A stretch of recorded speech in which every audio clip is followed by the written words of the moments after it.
ફોર્ટેજ loss of power આપણી કાઠિયાવાડીમાં એમાં બીજો ભાગ શું કહે છે? મિત્રો से कभी ज्यादा ભરોસો ના કરે, શત્રુઓ से काम लेना सीखो। આની અંદર હું બતાડવા માંગે છે આ બુકમાં?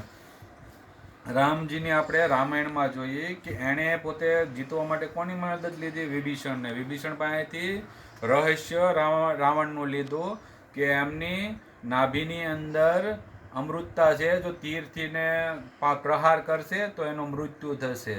પછી આપણે ક્યાં જશું? તરાઈની લડાઈમાં. કોની વચ્ચે? પૃથ્વીરાજ ચૌહાણ અને મોહમ્મદ ઘોરી. કોણે મદદ કરી?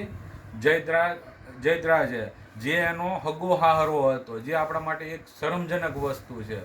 તો ત્રીજેમાં આપણે જઈએ, બહાર નથી જવું, સૌરાષ્ટ્રમાં. કોની વાર્તા આવી છે આમાં? જુનાગઢમાં કોણે કર્યો હુમલો?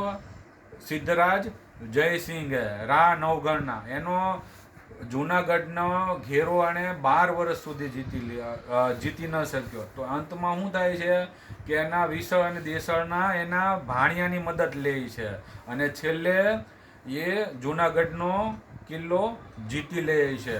છેલ્લાની વાર્તામાં આપણે ક્યાંની જાય? 1757 ક્યાં? બંગાળમાં. બંગાળમાં કોણ હતો રાજા?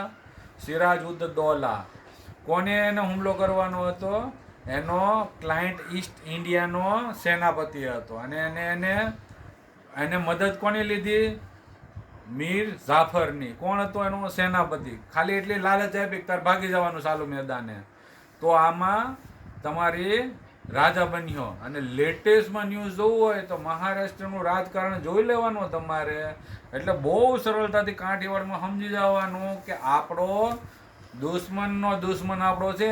એમાં દોસ્તારની એટલી બધી જરૂર નથી. દુશ્મનના દુશ્મનને આપણે ભેરું બનાવીને જીતી શકીએ.